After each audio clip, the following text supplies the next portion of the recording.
Hello, everyone. And thank you for coming out to the meetup. This is, again, a speaker event. I think everybody knows me. I've known everyone. If not, I'm David Ulrich here at the party. And our guest tonight is going to be Patrick McHugh. Yeah, it should. He's going to talk about immigration and talk about it at the state level for the most part. Quick pitch, though, we have a couple people here already that have stepped up. We'll be running for North Carolina General Assembly in 2018. Thank you, Sam, and Ed, for showing up. We appreciate it. And we are working very hard to recruit possible, let it not be 5 cents. The math always shifts a little bit, so I'm going to try to cover down. With a few of you, I will be pushing here on some point in the next so with that in mind, I think we are ready to get going. And all right. Howdy, everybody. How's everybody doing tonight? So far, so good? All right, good. Well, first of all, thank you, everybody, for the invitation to come chat about a really important issue right now. This really would be hard-pressed to be a more timely issue with what's going on. I'll talk a little bit more about this sort of, towards the end of this, but some of you may be aware, the issue of DACA has become part of the current sort of budget conversation at the federal level. We've got essentially until March to either do something about folks that had deferred action or to enter a world in which a lot of folks that are currently part of our economy, part of our society, are going to be either forced back into the shadows or out of the country. So this is a really this is a timely issue, and it's not simply a timely issue because of that. I mean, this is, in some ways, I think one of the more baffling political issues in our current environment, because there's a lot of very deep feelings on a lot of sides about this issue, but it's also something where I think there's also a lot of folks, probably the majority of folks, are deeply interested in some sort of sensible, compassionate, economically rational solution to this. It's not that there's an easy solution out there, but I think that unfortunately, this is an issue where often the folks that scream the loudest are the ones that we hear from the most often, and that kind of define and set the tone for the conversation around this. When in fact, I think the majority of folks are really interested in trying to understand how do we get to a policy solution that actually makes sense. So I'm going to be talking about, I'll say my name is Patrick McHugh. I'm from the North Carolina Justice Center. I'm the economic analyst there, so I do a lot of economic work looking at a whole host of issues, and immigration is just one of them. I'm going to be mostly focusing on the economic case for compassionate and economically rational immigration policy in the United States. Also talking a little bit about what's at stake here in North Carolina. Now, I think this is an area where there's an economic argument to be had, there's an economic conversation to be had, there's also sort of a basic human conversation to be had. I'm going to be focusing a little bit more on the economic discussion for this context. But I deeply recognize that this is an issue profoundly personal to many different folks from a lot of different backgrounds. I'm not trying to edge away from that entirely, but I wanted to focus particularly on sort of the economic case for a compassionate immigration policy here in North Carolina and in the United States. Yes, could you maybe somebody click that? I didn't realize I tethered here. Oh, sorry, hold on just 2 seconds here.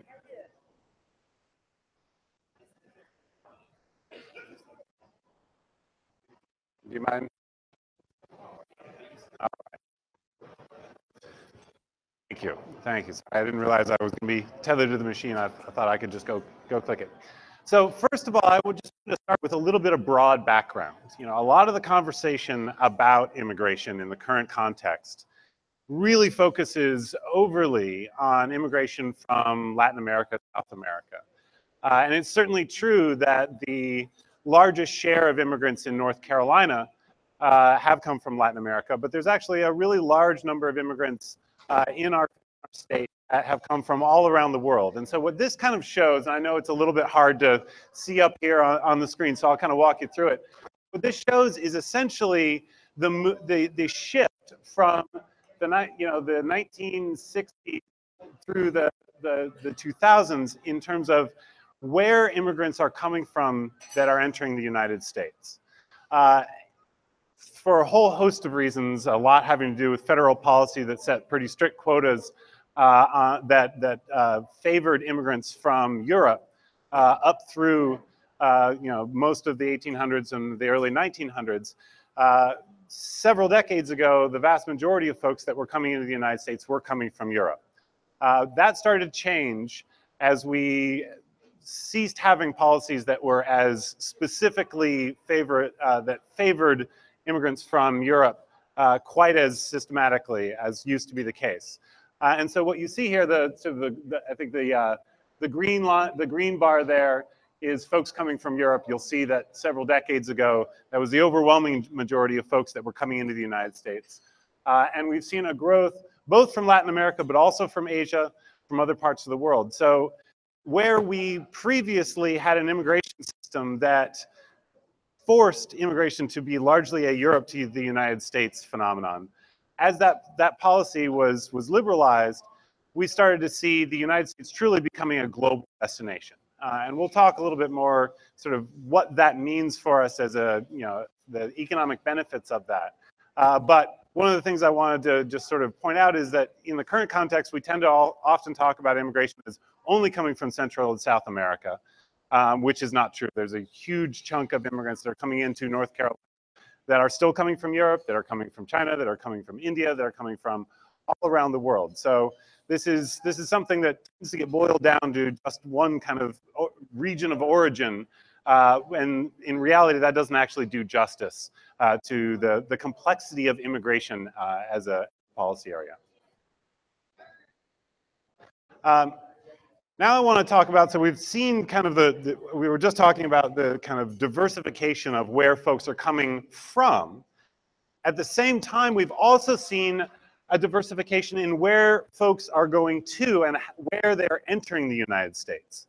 I think we all still kind of have a certain amount of cultural memory of Ellis Island and San Francisco and New York being kind of the central gateways through which new Americans entered the country.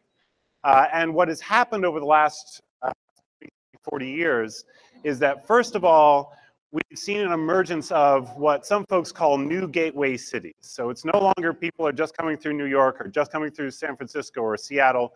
We're now starting to see people arriving in the United States in Charlotte, in Indianapolis, in Cleveland, and a host of other cities that previously had not been the sort of first landing point for new Americans coming into this country.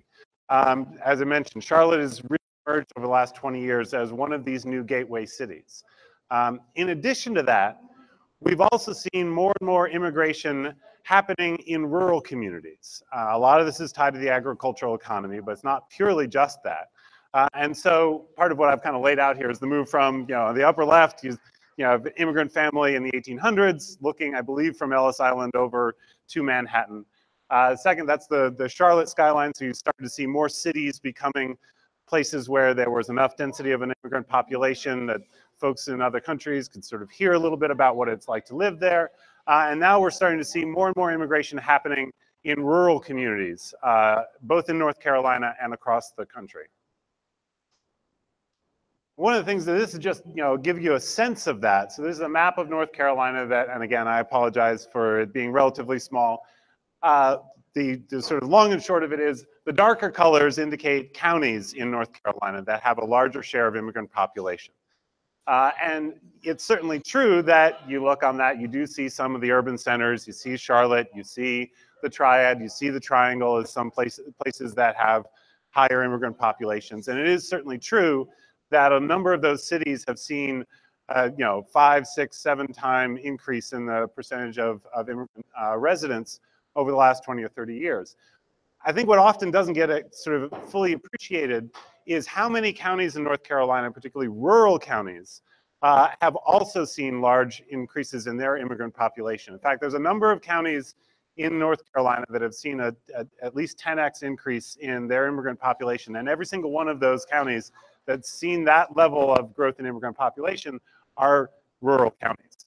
Now this is starting get into sort of the explicit economic case for this, but one of the things that's particularly important for a lot of these communities, we know that the native-born population in a lot of communities across North Carolina has been either flat or declining for some time. You know, folks are moving out of those communities, they're moving into the cities, kids are not coming back after college. And so we took a look at the numbers, and there was actually 44 out of North Carolina, this is a few years ago when we ran these numbers, but 44 counties in North Carolina that would have experienced population decline but for the arrival of new Americans into those communities.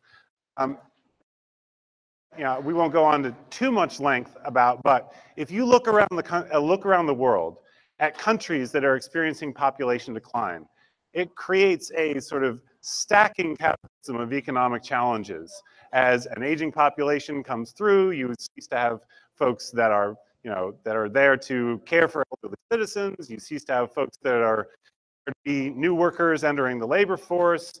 You start to have problems with, you know, tax burdens being heavier and heavier on the fewer and fewer folks that are around. So there's a lot of communities in North Carolina would have been in even rougher shape, you know, that would have had to experience what, say, Japan is going through, has been going through over the last 10 or 15 years, or what Italy has gone through. And, you know, the countries, and this is true in Europe as well, the countries that generally have the sort of lowest rates of immigration are experiencing the sort of economic consequences of an aging population. And so a lot of communities in North Carolina that would not necessarily be the top of your mind when you think about immigrant communities in North Carolina are in fact benefiting maybe even more disproportionately by, you know, maintaining a population base and an economic base. All right, so can anybody guess why I've got a picture of Steve Jobs holding up an iPhone? Yes, his father was a Syrian immigrant.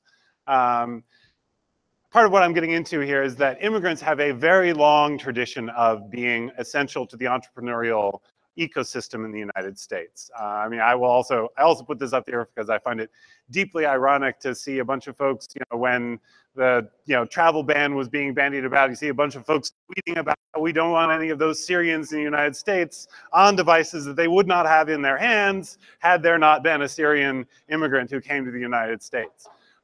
So go on to the next one.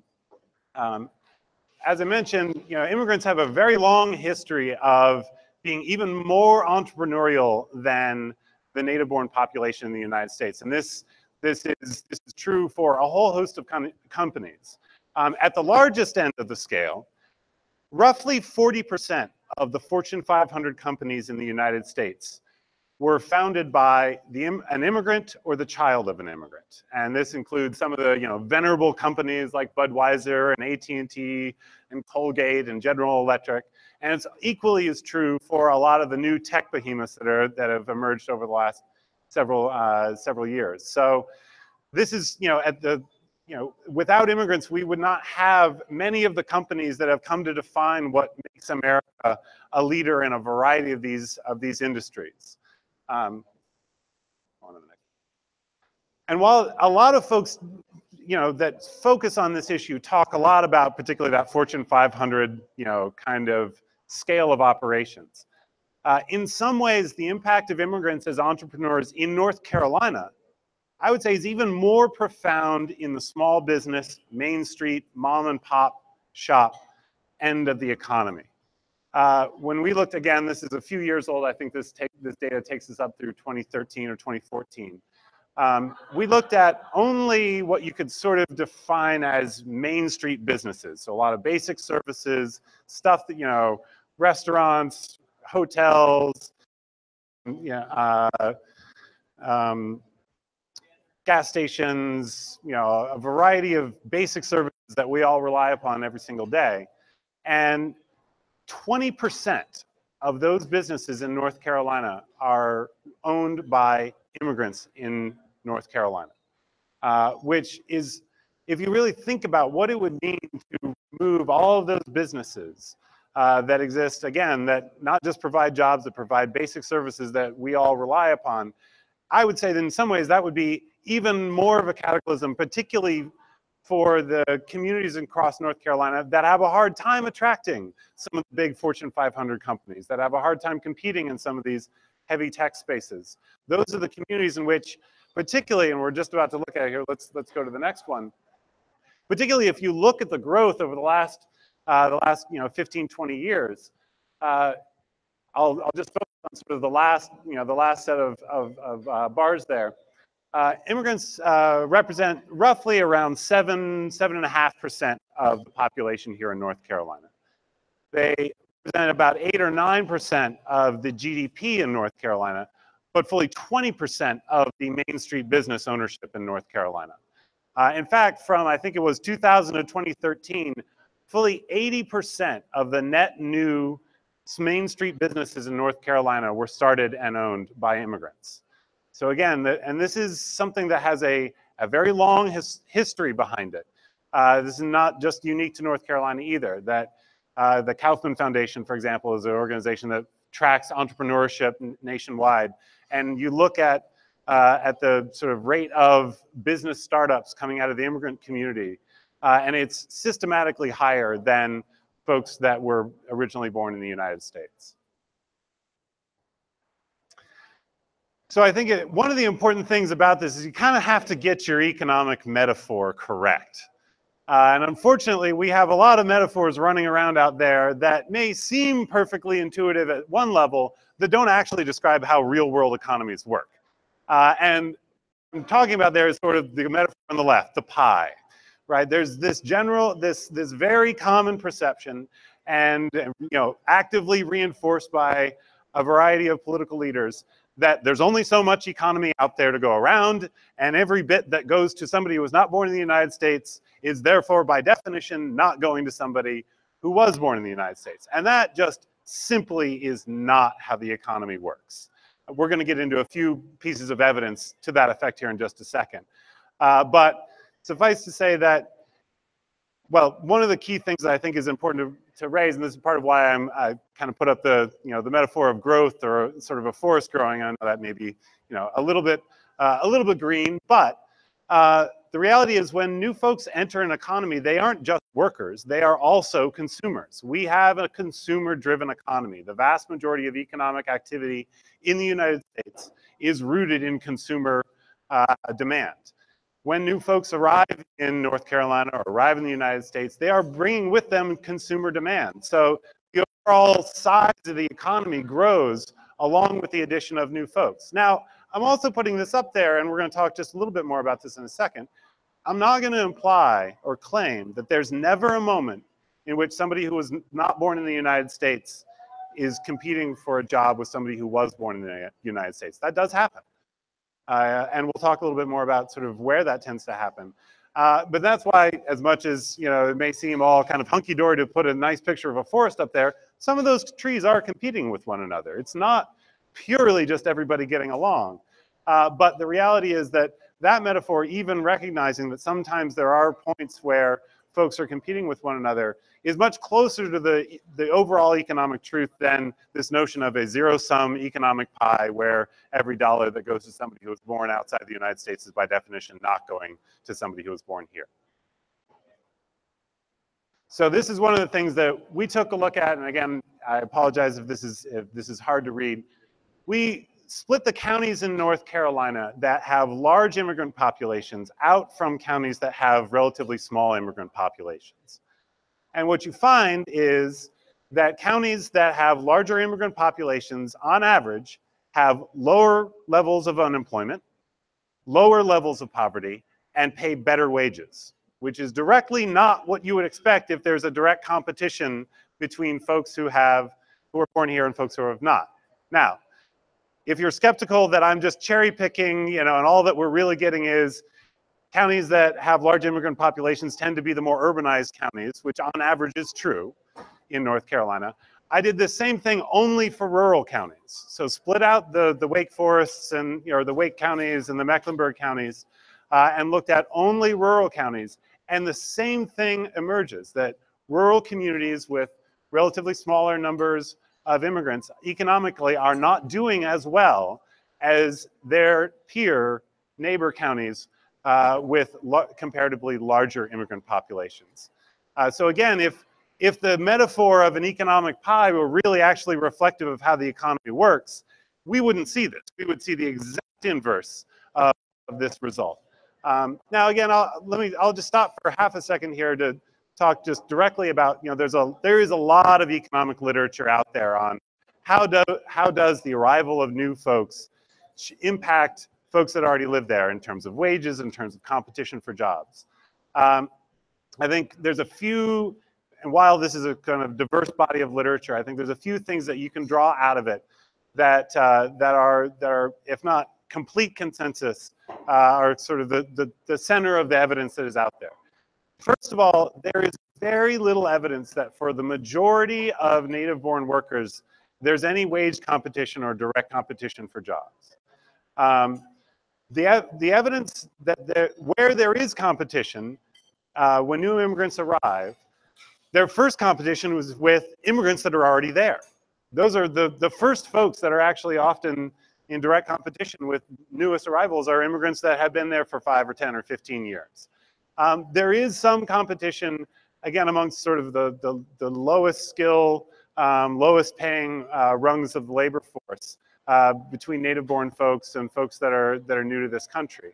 But again, it's relatively modest, and actually there's some evidence that indicates that to some degree, and I don't want to overblow this because there's a lot of different contexts and unique factors that obtain in different places, but in some ways, the arrival of new immigrant laborers into an area raises the value of some things that we wouldn't necessarily think of as distinguishing sort of labor skill traits for native-born folks. First of all, speaking English becomes more valuable when you are in an area where there's a lot more folks coming in. I think there's also some kind of cultural familiarity or knowledge becomes a little bit more valuable. And so again, not saying that there's never a moment where somebody who was born outside the United States is competing with somebody who was born here for a job, but on average, the vast majority of native-born folks actually see their wages increase when new immigrants arrive in their community. And then lastly, I just want to sort of wrap some of this up by focusing specifically on the issue that is most top of the billfold right now. And that is DACA and what we're going to do about DACA, Deferred Action for Childhood Arrivals. This was an Obama-era policy that does not, it does not create a pathway to citizenship or anything like that. It didn't change fundamental immigration law. It simply created a program that allowed folks who came here as children to gain a degree of legal status and to be protected from removal from this country so long as they're employed, so long as they pass a very rigorous background check or are in school. There's a pretty hefty application fee for everyone who receives DACA. I think it's about $500 to apply for the program. So it's a largely self-funding program. And it's a program where you have to reapply every 2 years. So even if you go through the entire background check and you keep a good job and you don't get in trouble with the law, you still are going to have to reapply every 2 years. So it's a pretty, bordering on onerous program for folks that are trying to gain that ability to, be part of the formal economy. This was a program that, as a lot of folks here probably know, that current president decided to rescind a few months ago, and he gave Congress essentially until the beginning of March to come up with some kind of legislative fix for folks that have DACA or they're eligible for DACA. Right now, this is something that we're kind of waiting to see what the wise minds in DC are going to come up with. There's a lot of folks that are, pushing for a clean sort of replacement of DACA with a legislative bill that would largely reflect the existing program. There's a lot of other folks that are trying to negotiate around pairing that up with some kind of, more funds for border security or a wall. I have no way of really handicapping exactly where this debate is going to go over the next week or over the next couple of months. One of the things that I do want to just kind of close on is that in this And this kind of bringing us back around to the beginning where I was saying that, you know, often the immigration issue is something where the loudest voices in the room are the ones that get heard the most, and the voices that are the most passionate. When I think that the majority of folks, and I certainly know the majority of serious economists who have looked at this issue, recognize that it's not simple, and it's not always good, and it's not always bad, but on average, on net, immigration is generally a positive thing for the United States.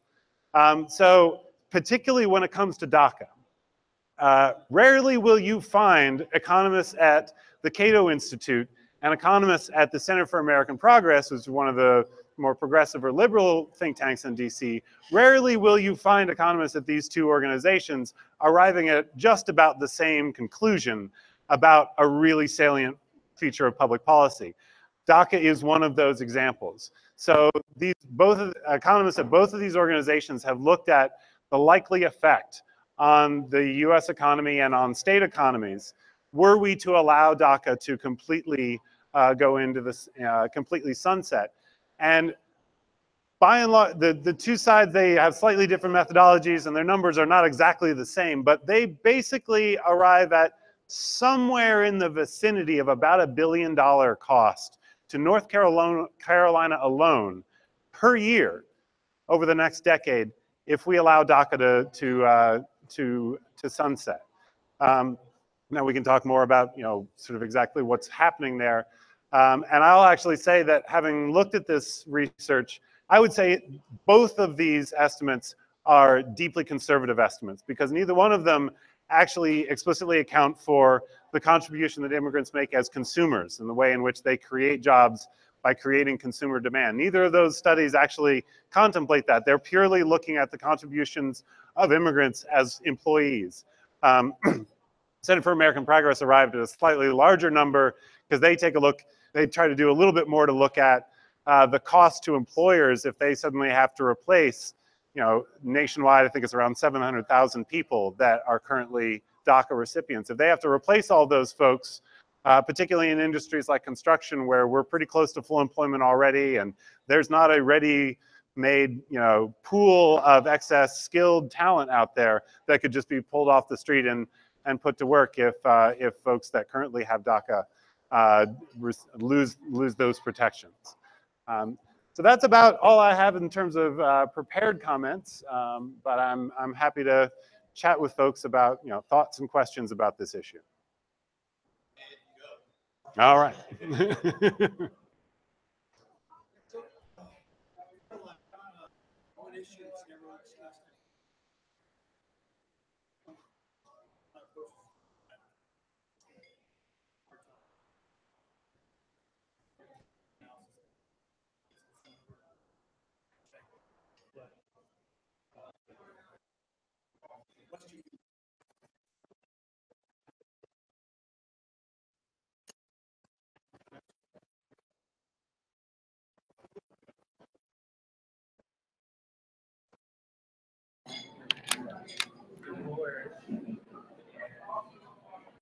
Have larger numbers living under a certain portion of Asia. And Western Union that across the border. In other words, kind of dumb it down, I'm not an economist. What I make, I put back in the economy. So that, when you talk, because that conversation comes up, it's hanging with some Democrats. Now, as a libertarian, I approach that argument, large portion of Immigrants are sending Western Union across the border. That's not certainly that. There empirical data that says that's You kind of summarize the question, nobody else. Sure. I think that and grab me if I paraphrase incorrectly. Essentially, sort of asking about remittances, right? And the monies that a lot of folks that are in this country that have families, you know, a lot back in Central and South America, that they send money back to these families to support folks back home. And is that a net loss to the American economy? And is that capturing more or less? I mean, of course, because I have a variety, and this is definitely one of those areas where this is a complicated issue, and there's not any really easy and clean sort of policy that can, address every single feature of it. I'll say a couple of things. First of all, I mean, it is empirically true that there are large, it is substantial amounts of money that are going to communities outside the United States by virtue of remittances. I guess I'd say, while that you could look at that in and of itself as a loss to the United States, and if you only looked at those dollars, then maybe you're sort of empirically right. Anyway, so I don't mean that. One could look at it. I would also say that we are increasingly, first of all, we're increasingly in a global economy, and so the degree to which capital is flowing across borders for all kinds of reasons has been accelerating over the last 30, 40, 50 years. And so in some ways, I wouldn't say that this is unique to the feature to immigration as a topic. I mean, I haven't looked at the dollars, but I'm sure that the dollars that go to Central and South America in the form of remittances pale in comparison to American-based corporations investing abroad, right? They certainly pale in comparison to what we've been sending to the Middle East to buy oil for the last 50 years. And certainly pale in comparison to a variety of other ways in which capital leaves the United States. So I guess that's the first thing. The second thing is that, and this is something that's kind of hard to put a number on, but again goes back to the United States having emerged as this global destination for many of the best and the brightest in the world, and the way in which that has allowed a lot of the new tech behemoths that have emerged in the United States to happen here and not somewhere else. Those monies also come with relationships, right? Like that the building of relationships between immigrant communities here in the United States and immigrant communities outside of the United States helps to allow a child that may be born in El Salvador, or born in India, or born in Bangladesh, or born in Germany, or born in Canada to know more about the United States and to feel themselves connected to the United States in a way that makes them more prone to bring their skills and talents to this country. I think there's a virtue to that that often gets ignored when folks are only focusing on the monies that are leaving the United States in the form of remittances. I had one more thought on this front, but it seems for the moment to be escaping me. Is that hitting your question? No, absolutely. I'm just trying to think of the upside of it as a counter argument. Mm-hmm. Right. Well, and I think there is, from a sort of philosophical point of view, there is a question of to what degree national borders ought to be the way we think about the territorial boundaries of freedom, right? Like this is, I know I'm probably, pitching to the home crowd a little bit with that argument, but, I shamelessly do so. But I think it's true, right? Like we live in this world where we have generations of international agreements that facilitate the flow of capital around the world. We, make it really, really easy for a business person who gets rich in this country to decide they want to open up a shop somewhere else. I'm not saying that it should be exactly the same or that is even precisely the right arrangement that we have, but if we're going to free capital, we ought to free humans to follow their dreams, to live out lives where they want to live them. Again, I'm not saying this is an easy issue or that there's a simple fix to this, but I do think that when we become overly parochial about just keeping our capital here in the United States, it sort of ignores the human reality of trying to live a life that has value in it, where you can pursue your dreams. I did remember there was one other point I was going to make, and I'll start to get to some more. One of the things that I think is really interesting about communities that have started to embrace immigration, you're starting to see this again. A lot of mid-sized cities and outside, not just the coastal cities, not the ones that everyone's going to think of first when somebody says the word sanctuary city. One of the things that they're interested in is how immigrants can actually help to open up export markets for American goods. We've got a huge trade deficit in this country. And if you look at where the growth is currently happening and where the growth is going to be happening globally over the next couple of generations, it's not in the global north. It's not in Europe. It's not in the United States. The growing population is in South America, it's in Asia, and allowing American companies, American-based companies, to access those markets requires often a certain degree of cultural familiarity, language familiarity, an understanding of how government is done in those states or in those countries. So you're starting to see some of these communities, and Charlotte is an example, where they're starting to try to actively look at immigrants as essentially economic ambassadors to their countries of origin that can help domestic companies open up some of those foreign markets. I think you were probably next.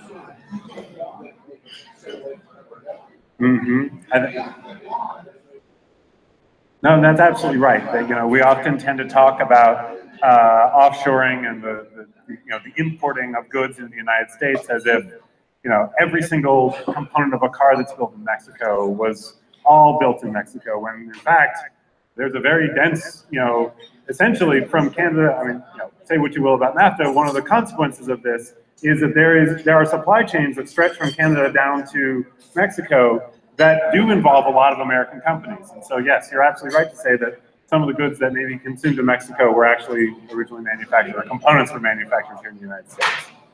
Let me grab this one down here and I'll come right back to that.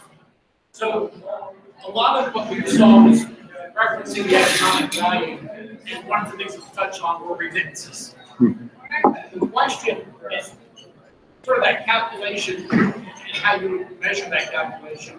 You remit culture, particularly classic liberalism, from what people fled from, which is non-productive, to people recognizing that value. You see that, is there a way that we can be able to measure? You touched on it, trading back.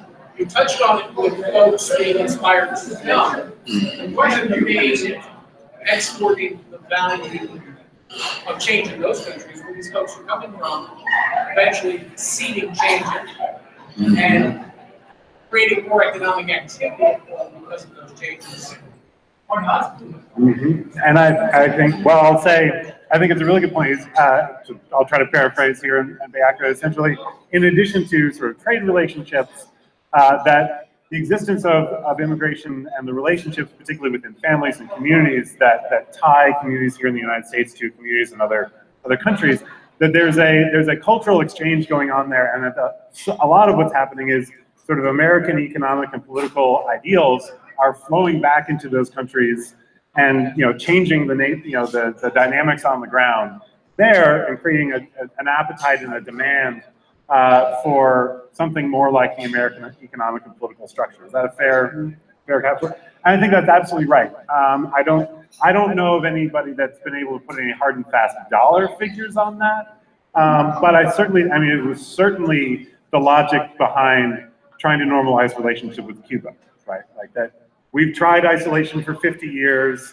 Let's see what happens when we start to actually create more economic exchange. I think you could also say that it's certainly behind part of what has happened in China over the last 20 or 30 years. Again, I'm not trying to say that that's all just hunky-dory or all great, but as the Chinese economy has started to open up, a lot of that is because of business relationships and trade relationships and folks that came to the United States, kind of reporting back to folks in the old country, hey, there's other ways of doing things that have some upside that aren't just the way that we've always done things. So I absolutely believe that, and I think, and let me maybe put an even more current, pointed point on that.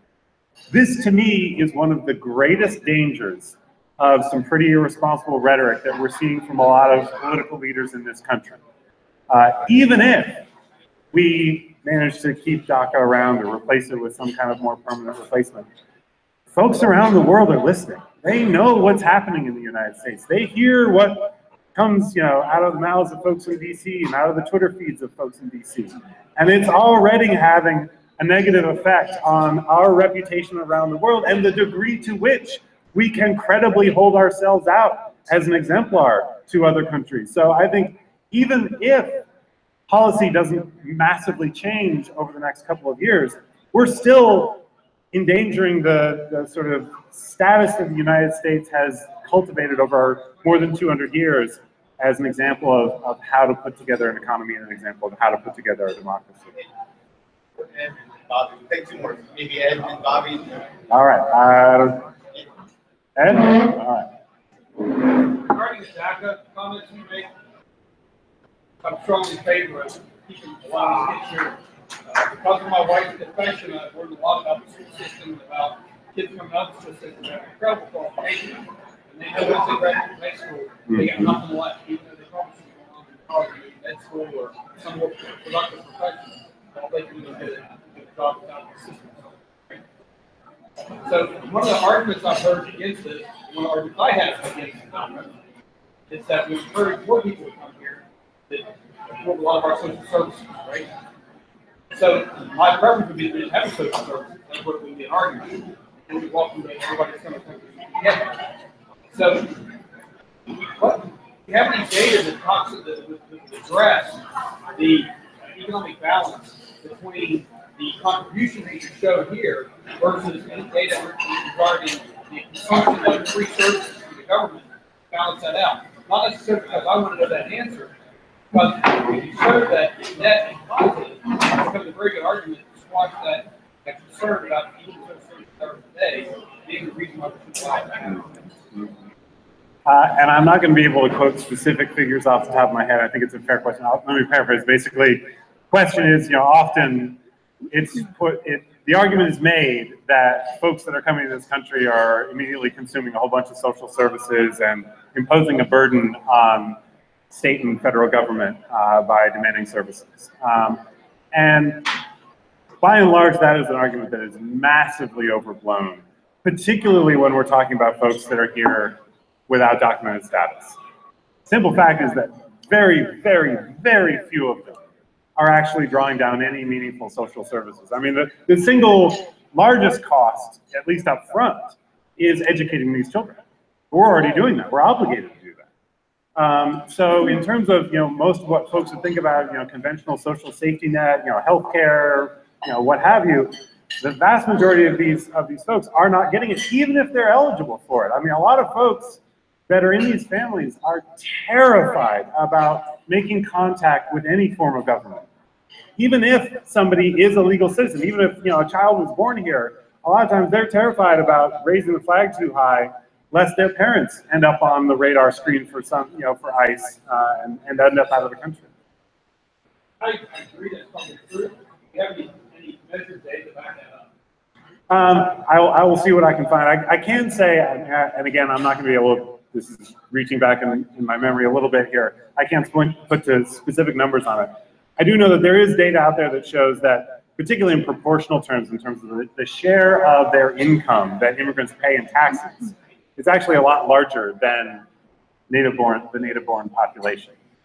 So yes, there may be a small spattering of folks that are benefiting from some kind of social service, and there certainly are children that we are paying to educate, but they're also paying into the system as well. And I think, and again, I would need to find a particular study to really quote to you, but I do think that most of the studies that are decently credible about this have found that on net, it's actually a fiscal benefit to the state rather than a loss. So for example, I think that when Cato looked at this in the context of DACA, they didn't balance the fiscal benefit, the fiscal contributions of these folks against the cost, but they did estimate that the state of North Carolina would stand to lose $1.2 billion a year in tax revenue if DACA folks were removed. I'll also say, and I'll make this the last point on this one, that particularly when we're talking about DACA folks that came here as children, that we've been educating the entire time, in economic terms, we call that sunk costs, right? Like, we've already educated these folks. We've already incorporated them into our communities. Why in the world would we stab ourselves in the foot and send them away to benefit some other country's economy when we've already, to some degree, incurred some of the cost of helping them to become productive members of society.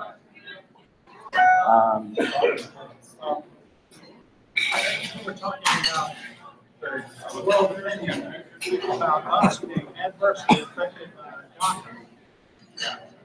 In spite of the fact that we have more legal immigrants every year than the whole rest of the world combined.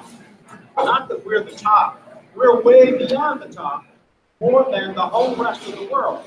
Looks like we would get the good vibes from allowing a lot of immigration, allowing immigration from all over the world. And yes, there's this little wrinkle that is causing problems for a few people, but we're doing this wonderful thing for millions of people every year, year after year after year. I would say this is one of the unfortunate realities of political leaders getting the amount of attention that they receive sometimes. I think you're absolutely right to say that it is deeply unfortunate that our entire history as a country built on immigration and the ways in which we still do have, we do allow a lot of folks into the country every year through formal channels. That it's unfortunate that some loose words and some really couple of ill-considered policies would ruin a big chunk of that goodwill worldwide, but it's happening. I mean, it's happening. You're starting to see, students not applying to universities. I saw, again, I can't quote specific figures, but particularly after the president issued his first travel ban, there's a lot of universities that saw their application pool from international students drop overnight. And again, whether that's rational or not, I think there is a certain amount of, a lot of it is rooted in fear, right? Like that, if this is where we as a country are headed, then maybe all the good that we've done is not a reflection of where we're actually going to be going. So I agree that it's frustrating to see what I would hope to be a relatively limited political moment upend so much goodwill that we've built up over the course of centuries. But that's also the nature of the world we live in, where the folks who have the biggest Twitter handle and that have the biggest microphone are the ones that everybody around the world listens to. And so, now I'd like to believe that it's not like it's a switch that got turned off and just the rest of the world now thinks that we're, a bunch of unwelcoming, indecent, indecent people. I don't think it's that simple, but we're already seeing the toll. And I guess my point is, if this continues for any meaningful length of time, then we really will profoundly erode that reservoir of goodwill. Yes, I have one more objection handling question. One of the critiques that we hear all the time is that immigrants, the vast or a large number of immigrants are coming in not just for economic reasons, not really to integrate into American society. I think the writings of Box Day are a good example of this. He draws a distinction between immigration and migration, where immigration is they're truly coming in to become part of the society, and migration is just purely an economic move. So my question is, how much validity do you give to that concept, first of all, and secondly, do you see it as being a problem that we really should be concerned about? So to quickly paraphrase, I guess the central question there is, should we be concerned about folks coming to this country without the intention of kind of culturally becoming part of the United States? Is that fair? Well, I'll say a few things. First of all, as Patrick John McHugh, I was raised on a lot of stories about Irish need not apply, right? There's no Irish need apply, right? This is an argument that has been leveled against everybody that didn't come from England, basically through our entire history. It was leveled against the Irish, it was leveled against the Italians, it was leveled against the Romanians, it was leveled against the Poles, I could keep going, right? This has been one of the common political canards across our entire history, and always gains more traction during these kind of flare-up of moments where there's a lot of immigration happening and there's a lot of kind of nativist resistance against that. So I'd say there's absolutely nothing new about that argument. It's never borne out historically before. Secondly, I'll say that argument flies directly in the face of part of what makes the United States distinct and unique. We are a country that has never had a central political culture that gets to be defined by a particular ethnic group or a particular religion. That's not who we are. So I'd say that, that kind of an argument may carry, sounds to me more like an argument that you'd expect out of a essentially ethnically and culturally homogenous country, which we have never been. Third, from an economic point of view, if you actually want to make sure that folks don't incorporate culturally, then make them second-class citizens. That's what has happened in a lot of European countries. A lot of the reason that a lot of European countries have the challenges that they do with immigrants not acculturating, incorporating themselves into the culture long-term is because they don't actually grant them citizenship. They don't actually have a path to this.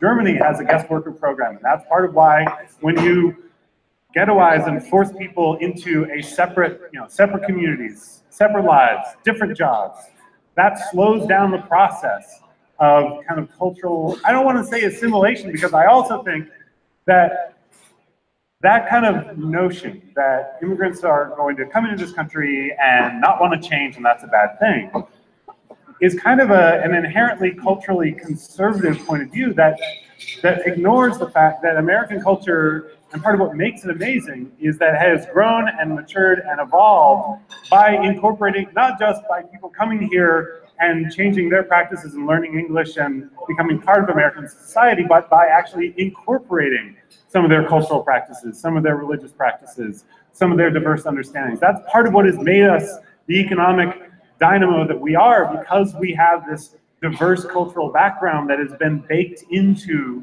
what makes us distinctly American. So I would, I have a variety of responses to that. I think it's both culturally and politically and economically ahistorical as a point of view. But that ties back to libertarianism and the fact that there is a large portion of forced migration. There's a human aspect. If anybody here couldn't feed their family in their country, they're going to go somewhere else. The fact that we have these massive interventionist policies in the Middle East, and Mexico is an OPEC country, right? And Venezuela has more oil reserves than any other country in the world, more than Saudi Arabia. That's where you tie it back to libertarianism. If we would quit spending billions of dollars in the Middle East, while we have a failed state neighbor to our south, we would let their next door neighbor live in squalor, right? That's my point. Before we end, I just want to make one more. Do we have time for another couple questions, or do we want to wrap up? Oh, right. So I'll pass around. If anybody's interested, I got a couple of reports here. One that includes some of the economic data that we showed here, and then that was from a couple of years ago. And we've got a more recent brief that just kind of looks at sort of the occupations and industries that specifically DACA recipients are working in North Carolina. So I'm happy if anybody's interested in taking some of those resources. I'll also pass around a sign-up list if anybody's interested in signing up for the Justice Center's list. I guess I also want to make a plug here because I've kind of tied this into DACA at the end simply because that's the most top of mind right now, and that's the issue that is on the agenda nationally right now. I also just want to say that even if we get some kind of reasonable fix for DACA, really making it work economically and allowing the folks that are here under that program to truly incorporate themselves into the economy is going to require state action as well. And this is where we get into, and again, there's a lot of these where there's a lot of tricky policy questions to be answered, but we need to figure out ways to make sure that folks have IDs, that they have driver's licenses, that they can have in-state tuition. I mean, I think in-state tuition is one of the biggest things that is just criminal to me from a social point of view and an ideological point of view, but also just asinine from an economic point of view, that we invest in a child up till the age of 18. We have this university system that many of them would love to matriculate into, but they can't afford to because currently they can't get in-state tuition. It's just unaffordable to them. So if we want to make sure that the folks that could be the next generation of inventors, that could be the next generation of workers, are actually able to truly live up to their true potential and truly live the American dream and try to explore their liberties, and we're going to need to do something to make sure that there's pathways for them to realize that.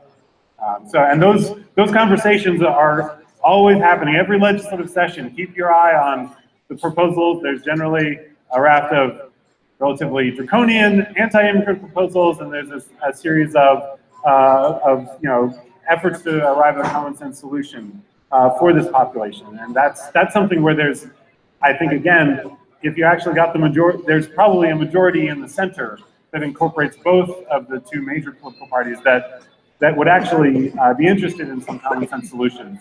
But unfortunately, the louder voices tend to shout that conversation out of the room. So I'd encourage everyone to just keep an eye on those issues as we go through the legislative session here in the General Assembly.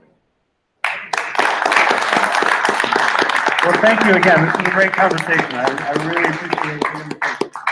Thank you for coming. We appreciate it. As you write and think and handle economic issues, it's important that you drink your coffee out of a libertarian mug, because that always makes the writing better. And I know you may not be a hardcore libertarian, but if you place this under your keyboard, what happens is magically your writing becomes even, yes, it works. So, and if anybody else wants one, we have one for you. I'm going to ask,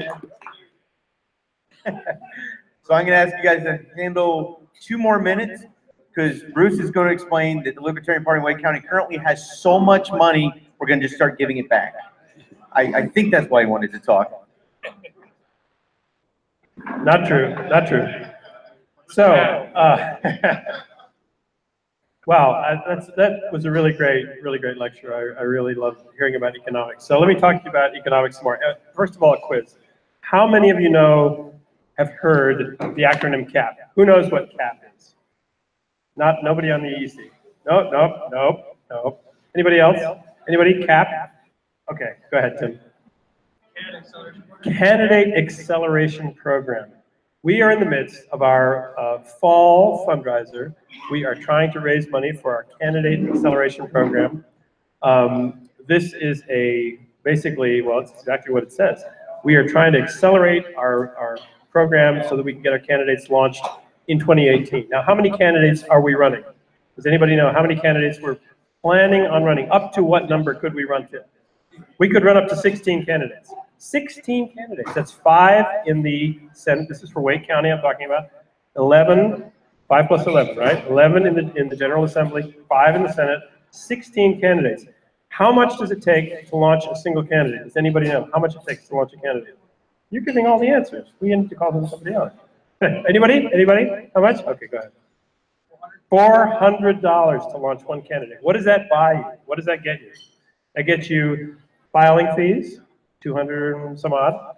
It gets you a nice photo so that you can put yourself out on Facebook all over the place, plaster the entire Facebook with your smiling face, and it gets you a website. So we need $400 per candidate, and 400 times 16 is, anybody? Let's not see the same hands all the time. 6,400, perfect, great, get that man to Sharif. We need $6,400. That's our total that we're looking for. That's what we need for 2018 to get our candidates launched, okay? So I want to make a plea, wakelp.org/donate, right? That's the place to go. That's where you need to go and contribute so that we can get ourselves launched in 2018 so we can get all of our candidates. Our candidates are the best way, one of the best ways. I mean, there are many ways, but one of the best ways to get the libertarian message out there is through candidates. Candidates have visibility, they talk to people, they do all kinds of things, and that's what we need. Of course, obviously, you're also supporting many different things with your donations to the Libertarian Party. Lectures like this one, fantastic lectures. Can we give a hand over here for Patrick? What a great lecture, thank you very much. Also, our charity events, we do a monthly charity event, of course, everybody knows about that. Habitat for Humanity, we've done, Soup Kitchen is coming up very soon. We've done fundraisers for Boys and Girls Clubs. Anyway, all that amazing stuff. wakelp.org/donate, and that's the place to go to contribute, and thank you very much. Okay, back to David.